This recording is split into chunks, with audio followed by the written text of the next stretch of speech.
Hello नमस्कार, जय हिंद। आप सभी का बहुत बहुत स्वागत है दोस्तों हमारे इस YouTube चैनल टोटल लर्निंग पर। तो दोस्तों आज हम लोग बायोलॉजी का पहला थ्योरी क्लास आप सभी के बीच में लेकर आए हैं। तो दोस्तों इस वीडियो को पूरा अंत तक देखिएगा। आज हम लोग करने वाले पहला चैप्टर कोशिका, जो कि आपके एग्जाम के लिए मोस्ट इंपोर्टेंट है, इससे क्वेश्चन पूछे जाते हैं। तो चलिए दोस्तों आज की इस क्लास को शानदार तरीके से शुरू करते हैं। देखिए सबसे पहले हम लोग बात करते हैं दोस्तों कोशिका। कोशिका का जो बायोलॉजिकल नेम है वो क्या होता है, तो याद रखिएगा आप सभी लोग, साइटो होता है। क्या होता है दोस्तों? साइटो होता है। यानी कहने का मतलब साइको मत समझिएगा, साइको मतलब पागल होता है, ठीक है। तो अब इसके अध्ययन को क्या कहते हैं, इसके स्टडी को हम लोग क्या कहते हैं दोस्तों? तो साइटोलॉजी कहते हैं। क्या कहते हैं? साइटोलॉजी कहते हैं। अगला आता है दोस्तों इसकी खोज कौन के, यानी कि जनक कौन है कोशिका के, तो याद रखिएगा दोस्तों रॉबर्ट हुक, ठीक है। इन्होंने सबसे पहले खोजा था, लेकिन इन्होंने खोजा क्या था? मरे हुए कोशिका को। जब उसको माइक्रोस्कोप से देखा गया तो उनका पता लगा कि ये मरा हुआ कोशिका है, ठीक है। लेकिन अब बात रही जीवित कोशिका, तो जीवित कोशिका की खोज किन्होंने किया? तो लीवेनहॉक ने किया था, ठीक है। लीवेनहॉक ने किया था। लेकिन सबसे पहले जो कोशिका का पता लगाया वो रॉबर्ट हुक ने ही पता लगाया था 1665 ईस्वी में। अगला देखिए आपके एग्जाम में क्वेश्चन बनता है कि जो कोशिका का सिद्धांत था दोस्तों किसने दिया, है ना? किसने दिया? तो स्लाइडेन तथा स्वान ने दिया था। स्लाइडेन तथा स्वान ने। अब दिया क्या था सर सिद्धांत? तो यहाँ पे याद रखिएगा जो हमारा पूरा शरीर है ना दोस्तों, वह किस चीज का बना है? कोशिका का बना है। यही सिद्धांत किसने दिया था? स्लाइडेन एवं स्वान ने दिए थे, ठीक है। कब दिए थे? तो 1838 से 1839 ईस्वी तक। अब देखिए यहाँ पे कहता है, आपसे क्वेश्चन बन सकता है कि विश्व भर में, इधर जो है दोस्तों विश्व भर में सबसे छोटी और सबसे बड़ी कोशिका कौन है? तो यहाँ पे जो सबसे छोटी कोशिका है दोस्तों वो कौन है? तो माइकोप्लाज्मा है। क्या है दोस्तों? माइक्रोप्लाज्मा है। और सबसे बड़ी, तो सबसे बड़ी है दोस्तों शुतुरमुर्ग का अंडा। सभी बच्चों को पता होना चाहिए, याद होना चाहिए। अब देखिए अब हम लोग आते हैं मानव में, यानी कि हम लोगों में। यानी कि दोस्तों मानव में सबसे छोटा कोशिका कौन होता है? स्पर्म होता है, जो कि शुक्राणु में पाया जाता है ना, पुरुषों में शुक्राणु में पाया जाता है। अब मानव में सबसे बड़ी कोशिका कहाँ होती है मानव में? तो वो होती है स्त्री में दोस्तों, है ना, अंडाणु, जिसको हम लोग ओवम भी कहते हैं, ओवम, ठीक है। अगला देखिए मानव में सबसे लंबी। देखिए बहुत सारे बच्चों को कंफ्यूजन हो जाता है कि लंबी और बड़ी। देखिए लंबी का मतलब होता है ये लंबा। जैसे मैं कहूं लाल किला, क्या दोस्तों? लाल किला बड़ा है, लेकिन कुतुब मीनार क्या दोस्तों? लंबा है। ये कुछ एग्जाम्पल है बड़ा और लंबा में। तो अगर आपसे एग्जाम में पूछे कि मानव में सबसे लंबी कोशिका कौन है, तो वो है न्यूरॉन। कौन है दोस्तों? न्यूरॉन। और न्यूरॉन कहाँ पाया जाता है? तो हमारे ब्रेन में पाया जाता है। ब्रेन से ये पूरा कनेक्टेड होता है पीछे की ओर। अच्छा अगला आता है दोस्तों विभाजन रहित किसमें होता है दोस्तों? यानी कि विभाजन किसमें नहीं होता है ना? कोशिका का विभाजन किसमें नहीं होता है? तो वो होता है न्यूरॉन। बहुत सारे बच्चे आप लोग सोच रहे होंगे कि सर कोशिका का विभाजन, तो कोशिका का विभाजन मतलब नया कोशिका का बनना। बहुत सारे सोचते हैं सर कोशिका का विभाजन मतलब कि एक कोशिका टूट करके दो कोशिका में कन्वर्ट हुई। नहीं, इसका मतलब होता है नया कोशिका का निर्माण हो। आगे हम समझेंगे। देखिए सबसे तेज विभाजन किसमें होता है, यानी कहने का मतलब कोशिका सबसे पहले किसमें टूट जाती है, तो वह लीवर में दोस्तों, वह लीवर में। यानी कहने का मतलब, इसका मतलब समझिए, जैसे मान लिया जाए कि यहाँ पे हमने ऐसे किया, तो यहाँ पर का सेल तो मर गया होगा। तो अब इस सेल मर गया है, तो अब क्या करता है, यहाँ पर कोई सेल चाहिए ना भाई, यहाँ पे तो सेल चाहिए। तो क्या होता है, जैसे ही अगल बगल वाला के पता लगता है कि यहाँ का सेल मर गया है, खत्म हो गया है, तो वो क्या करते हैं? विभाजन करते हैं कोशिका, ठीक है। कोशिका क्या करते हैं? विभाजन करते हैं, और ये टूट करके क्या हो जाते हैं? दो कोशिका में कन्वर्ट हो जाते हैं, है ना। तो ये पहले वाला कोशिका विभाजित हुआ, है ना। जैसे कि ये कोशिका हमारा, मान के चलिए ये कोशिका है, ठीक है। तो ये वाला मान लीजिए मर गया, है ना, पूरा तरह से खत्म हो गया। तो ये क्या करेगा दोस्तों? अंदरूनी रूप से दो भाग में डिवाइड होगा, और ये क्या करेगा? मरे हुए वाला जगह पे अटैच हो जाएगा। बस यही काम है कोशिका विभाजन का।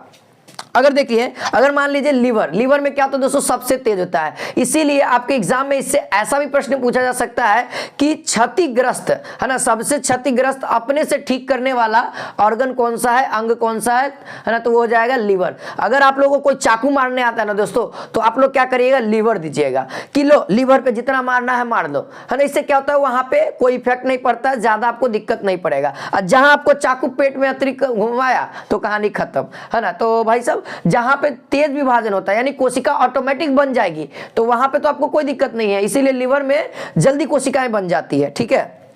ये चीजें समझ में आ गया। अब देखिए अब हम लोग आते हैं दोस्तों कोशिका में। तो यहाँ पे देखिए जिस तरीके से ईंट जब हम लोग घर बनाते हैं तो ईंट की जरूरत पड़ती है। ईंट से क्या बनाते हैं दोस्त? दीवार बनाते हैं। तो ईंट से दीवार बनाने में हमको सीमेंट, बालू, गिट्टी वगैरह वगैरह की जरूरत पड़ती है। तो ये हो गया। और दीवार से जब हम लोग जोड़ते हैं पूरा चारों तरफ से, तो एक कमरा रेडी हो जाता है और उस कमरे को व्यवस्थित रूप से क्या करते हैं, व्यवस्थित रूप से उसको सजाते हैं, तो वो क्या बन जाता है दोस्तों? घर बन जाता है। इसी तरीके से हमारा बॉडी भी है दोस्तों। हमारा बॉडी कहने का मतलब कोशिका, कोशिका जब एक जगह एकत्रित होती है कुछ सिमेट्रिक रूप से, यानी कि क्रमबद्ध से, तो वो क्या बनता है दोस्तों? उत्तक बनता है। और उत्तक जब जुड़ता है तो क्या बनता है? ऑर्गन बनता है, अंग बनता है। और जब अंग एक साथ जुड़ता है दोस्तों तो क्या बनता है? शरीर बनता है। ठीक है, तो ये था दोस्तों कोशिका। अब हम लोग चलते हैं दोस्तों कि कोशिका का भाग कितना होता है, इसमें चलते हैं। अब कोशिका, इसको नोट कर लीजिएगा आप लोग।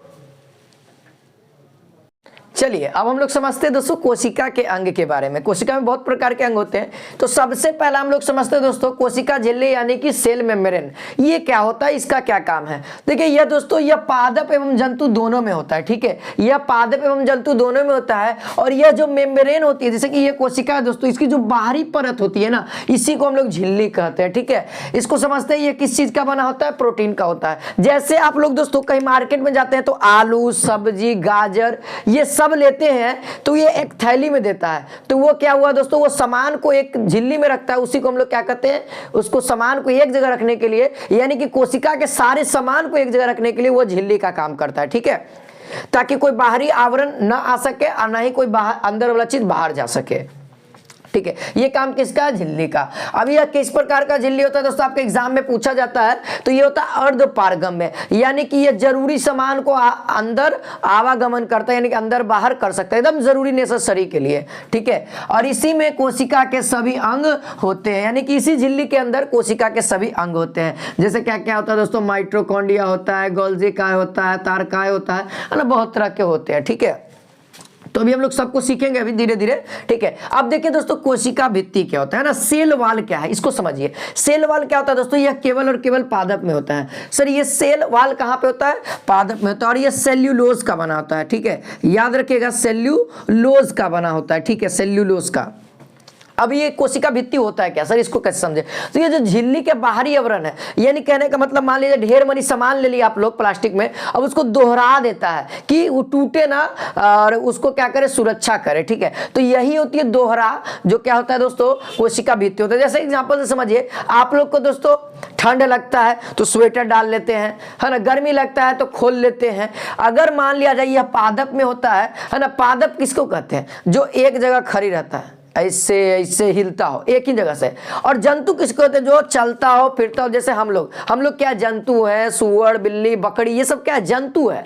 और पादप में कौन सा जगह? जो एक जगह रहे और ऐसे ऐसे केवल हिले, तो वो हमारा क्या जाएगा? पादप हो जाएगा। ठीक है, और जैसे मान लीजिए पादप में समझिए आप लोग मारे सुरुक दिए, कोई ऐसा व्यक्ति ना सुरुक का जाके पेड़वा में लगड़ दिया, तो उस तरीके से बचने के लिए दोस्तों इसके पास, पेड़ पौधे के पास एक नया चीज होता है जिसको हम लोग कहते हैं कोशिकावाल, है ना। आप लोग करेगा तो तुरंत भर में निहाइया कहेगा गंदा हो गया। ये लोग बेचारा कैसे सेफ्टी करेगा कि अंदर ना आवे ये चीज, है ना, अंदर ना आवे, मार के सुरुक देता है सबको जाके, तो ये गलत बात है। तो ये क्या हो जाएगा दोस्तों? ये कोशिका भित्ति उससे सुरक्षा करती है, इसीलिए दिया जाता है। ठीक है, देख लीजिए यहाँ पे मैंने लिख दिया सुरक्षा प्रदान किया जाता है। ठीक है, अब आइए दोस्तों माइटोकॉन्ड्रिया के बारे में। तीसरा नंबर पे आता है माइटोकॉन्ड्रिया। देखिए माइटोकॉन्ड्रिया की खोज दोस्तों अल्टमैन ने 1886 ईस्वी में की थी, याद रखिएगा। देखिए इसी का हिंदी नाम क्या है दोस्तों? सूत्रकणिका होता है। देखिए माइटोकॉन्ड्रिया कुछ नहीं है, माइटोकॉन्ड्रिया कहेगा, देखिए माइटोकॉन्ड्रिया का एक श्वसन घर है, समझिएगा। जैसे हमारे शरीर में जो सांस लेते हैं तो ये कहाँ जाता है? फेफड़ा में जाता है। यह टंकी है ना, जैसे आप लोग के घर में पानी मोटर से डायरेक्ट जमीन से आया, कहाँ गया? टंकी में गया, टंकी से सभी जगह फ्लो होता है। उसी तरीके से दोस्तों यहाँ से पहले कहाँ से श्वसन गया, एकदम डायरेक्टली कहाँ लेकर के जाएगा, है ना, वो क्या लेके जाएगा? ऑक्सीजन को कहाँ लेकर के जाएगा दोस्तों? डायरेक्ट माइटोकॉन्ड्रिया में। हर जगह कोशिका है, हर जगह कोशिका है ना, तो वो कहाँ लेके जाएगा? माइटोकॉन्ड्रिया में लेकर के जाएगा। अब माइटोकॉन्ड्रिया क्या करेगा दोस्तों? उसमें क्या होगी, एक साइकिल चलेगी। साइकिल चलने का मतलब क्रेब्स होगा, ठीक है। इसकी खोज क्रेब्स नामक वैज्ञानिक ने पता किया था, इसीलिए इसको क्या कहते हैं, क्रेब्स कहते हैं। अब क्रेब्स होगा तो वो जो साइकिल चलती है दोस्तों, उसके कारण से 38 गो एटीपी होता है। 38 एटीपी होता है, जिससे ये 38 एटीपी एक ग्लूकोज का निर्माण करती है, और उस ग्लूकोज से हमें क्या होता है दोस्तों, पावर मिलता है, जिससे हम लोग काम करते हैं, ठीक है। जिससे हम लोग क्या करते हैं दोस्तों, काम करते हैं। इतना तो समझ में आ गया है ना। इसीलिए दोस्तों आपसे पूछा जाता है कि पावर हाउस किसे कहा जाता है ना, ऊर्जा गृह किसे कहा जाता है, तो माइटोकॉन्ड्रिया को कहा जाता है ना। इस तरीके के, ये बहुत ही लंबा चैप्टर है दोस्तों, ये अभी लंबा चलने वाला, ठीक है। हाँ जी, अब देखिए ये तो काम हो गया माइटोकॉन्ड्रिया की, ठीक है। अब देखिए, अब इसको नोट कर लीजिए आप लोग, अगला हम लोग देखते हैं। अब देखिए, अब हम लोग समझते हैं दोस्तों किसको, गोल्जी काय को और रसधानी को। तो ये गोल्जी काय का क्या काम होता है, तो यहां से माइटोकॉन्ड्रिया के द्वारा क्या बनाया गया दोस्तों, पावर। अब यहां से मैं आपको एग्जांपल दूं कि जैसे कि मैं अभी आपको मैं पढ़ा रहा हूं, तो मैं तो एक जगह खा रहा हूं, मेरे को तो ज्यादा ट्रैवलिंग की जरूरत नहीं है, तो ये कोशिका तो हमारे पूरे शरीर में है, हर जगह माइटोकॉन्ड्रिया है, हर जगह ऊर्जा उत्पन्न हो रहा होगा, है ना। तो अब कहीं कहीं ज्यादा यूज हो रहा है, जैसे कोई मान लीजिए कोई बैडमिंटन खेल रहा है, तो उसके हाथ में ज्यादा ऊर्जा चाहिए, है ना। अब पैर में तो भाई साहब, पैर हो गया, पेट हो गया, ये सभी जगह ऊर्जा उत्पन्न हो रही है, लेकिन उसको कहाँ ज्यादा यूज हो रहा है, हाथ में। किसी को मान लीजिए हम अभी पढ़ा रहे हैं आपको, तो हमारी ज्यादा ऊर्जा कहाँ है, जीभ को, है ना, कि जीभ को ऊपर नीचे मूवमेंट के लिए चाहिए ज्यादा ऊर्जा। हाँ, तो अगर मान लीजिए यहाँ पे तो जितना यूज हो रहा है, जितना इनके द्वारा, किनके द्वारा, माइटोकॉन्ड्रिया के द्वारा, उतना देर तक तो करेगा। अब भाई साहब जब ये पूरा कंप्लीट हो जाएगा तो इसको चाहिए ना, तो ये जहां से यूज नहीं हो रहा है वहां से ये क्या करता है, सारी ये ऊर्जा को ये जीभ के पास लेता है, यानी कि जहां पे ज्यादा यूज हो रहा है वहां पे ले जाने का काम किसका होता है दोस्तों, गोल्जी काय का होता है। और इसके खोजकर्ता का नाम है कैमिलो गोल्जी, इन्हीं के नाम पे गोल्जी काय पड़ा है। समझ में आ रहा है ना। तो ये क्या करता है दोस्तों, पावर को अप डाउन करवाता है, जहां पे जरूरत है वहां पे पहुंचाता है, समझो डिलीवरी मैन की तरह, ठीक है। अब देखिए, एक आता है दोस्तों रसधानी, ठीक है। ये क्या है दोस्तों, ये सब झिल्ली के अंदर है, झिल्ली के अंदर है, ठीक है। इसका काम क्या है दोस्तों, तो जल को संग्रह करना, यानी कि दोस्तों जल कितना होता है, 65% होता है, 65% जल होता है। अब इसको समझिए सर, मतलब कि हमारे अंदर कितना, 65% जल है। अगर मान लीजिए कोई एक कितना का है, 100 kg का आदमी है, तो उसके शरीर में कितना होगा दोस्तों, 65%, यानी कि 65 kg क्या होगा, जल होगा। तो 65 kg सर जल कहाँ रहता है, पेटवा में नहीं, पेटवा में नहीं रहता है भाई साहब, पेट में नहीं रहता, वो कहाँ रहता है, हमारे कोशिका के अंदर रहता है ना। वो कहाँ होता है, कोशिका के अंदर रहता है। और मैं बता दूं जंतु में दोस्तों ये बहुत छोटा छोटा होता है, जंतु यानी कि हम लोगों में छोटा छोटा होता है और बहुत सारा होता है। और लेकिन इसकी ज्यादा जरूरत दोस्तों आपको पेड़ पौधे में पड़ती है, क्योंकि पेड़ पौधे को यहाँ पे क्या होता है, स्टोर करना पड़ता है, जल को एक जगह करना पड़ता है, तो इसीलिए उसमें ज्यादा बड़े होते हैं, ठीक है। और ये जो पेड़ पौधा में ये जो रसधानी होता है दोस्तों, वो केंद्रक में होता है, न्यूक्लियस में होता है। उम्मीद है ये क्लास आप सभी को अच्छी लगी, तो कमेंट करके बताइएगा क्या आप सभी को समझ में आया कि नहीं आया, है ना। कमेंट करके बताइए सब वीडियो को, अगर अच्छा लगे तो लाइक और शेयर करिए। मिलते हैं इसका नेक्स्ट पार्ट 2 में, फिर हम लोग समझते हैं आगे।